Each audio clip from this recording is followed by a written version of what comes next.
guys, welcome back to DaVinci Resolve Beginner Tutorials Part 2. Alright, so for those of you who've seen Part 1, in Part 1 we made this little video.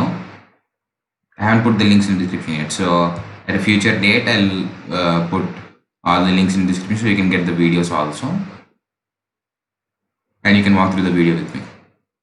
So this is what you should have by the time the video is up properly. By the time I've done everything for the video. Now right now I'm running the software on my Dell Inspiron 3000 series, and it has an i5 processor, 16 GB RAM, and a 1 TB hard drive, and Intel integrated graphics.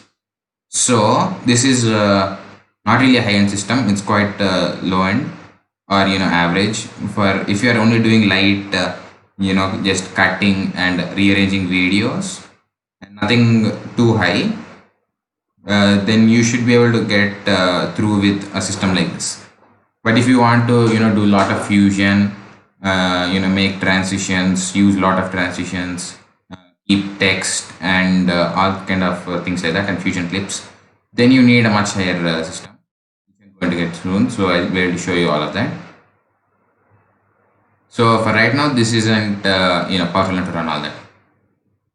So I'll show you some very basic transitions that still look good, and you'll be able to use them anywhere on a system like the one that I have right now. All right. So this is what you see when you open up Resolve, the Edit tab. All right. You don't have anything fancy here. So if you want to use the effects in here, then you go here into effects library, and if you click on that, then you have this entire library of effects, videos and audio transitions, titles, generators, effects, open effects, audio effects. All right, you have all of this here, and this is the inspector tab. So if you open this and click on your video, you will be able to inspect it, how much zoom is there, the normal, opacity. All right, you'll be able to get everything here.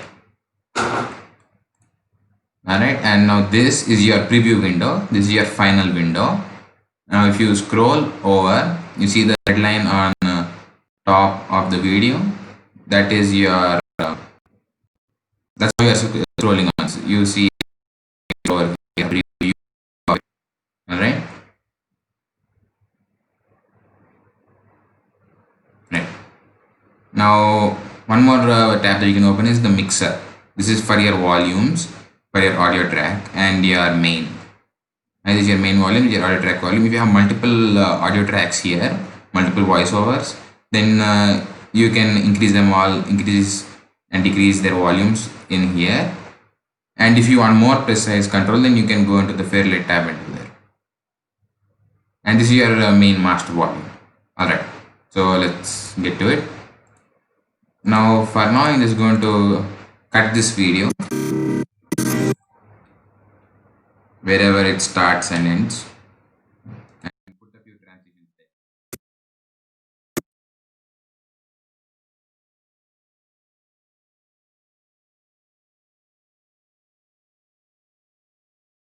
Right.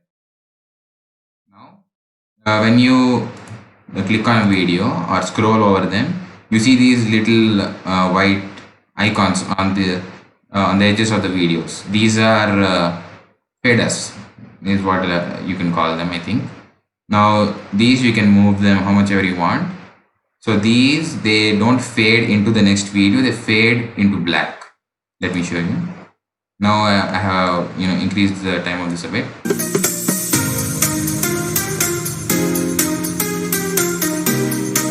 Like that. They fade you into black, right? So we'll do this on both sides.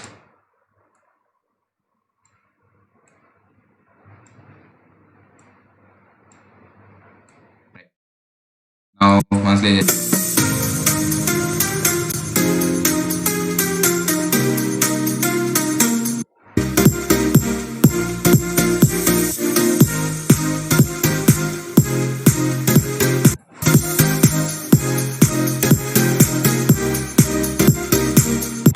kind of like that. This is what you can do with these. Another thing that you can do with this is you can zoom in and out of the video. This is called, you can do that by keyframing it. This is the keyframing icon here. This is for the zoom and the position of it. Position means you can move your video left and right, in the frame. Control Z to undo. And then you can keyframe it here. Alright. So in the starting of the video, suppose you want to zoom in on the video, to this person's feet or anywhere. Then you keyframe it here first, and then you go to any point in the video that you want, and then you can zoom in. Alright. And I'll also keyframe the position, then it'll be easier. Position.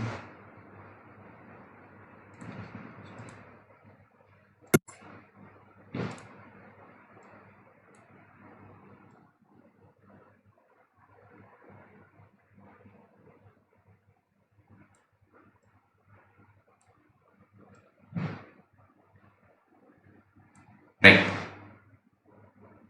Now, by the time you come here, then you'll understand. Let's go back and turn this back to normal. Let's take this back to 1. And alright. Now let's see.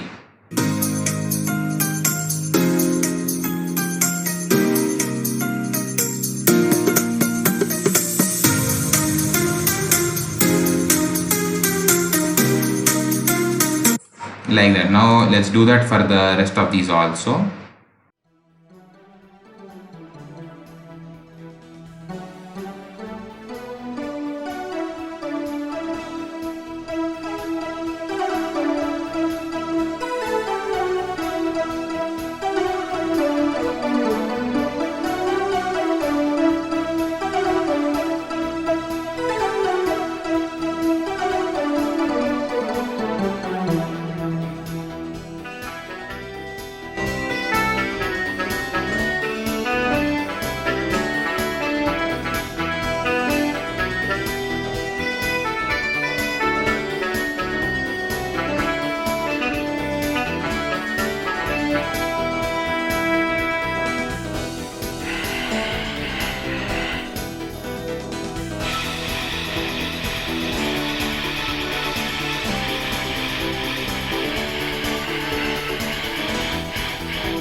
See what this has turned into.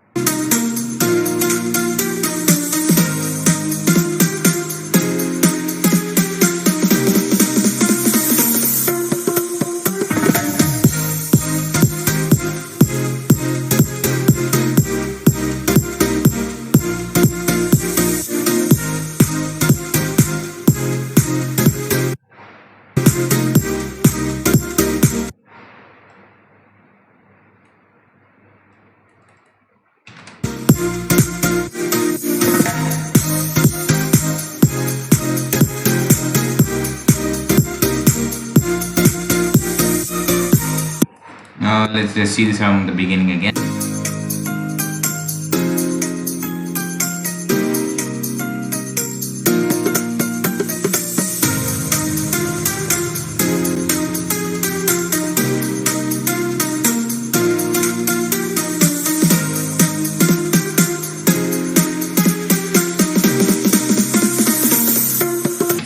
Alright, so this is one way that even on a low-end system you can still get a few transitions that still look good, and you have a few more here that you don't necessarily need. I normally just use the zoom and the position and these other fade into black kind of transitions.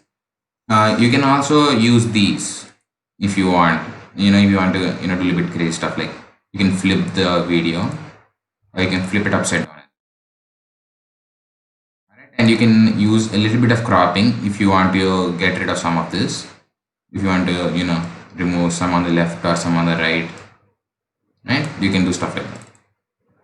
And to open this, you have to double click, and then it will open or close.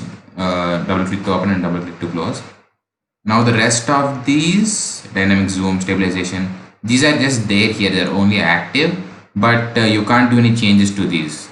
The rest of these are only eligible for those who have DaVinci Resolve Studio. For example, there's lens correction. If you try to use this, it'll just put one big watermark kind of thing. See this, you'll get this, and you'll have this thing on your video. So just Control Z to undo. Alright, so you can use it till the crop. So these are just some of the limitations, but for any beginner, these transitions are more than enough. Alright, so that's it for this video. In the next video, we'll be talking about the Fusion tab. So I'll see you in that one. If you like the video, then drop a like down below. If you have any doubts, then leave a comment, and don't forget to subscribe. So see you in the next video.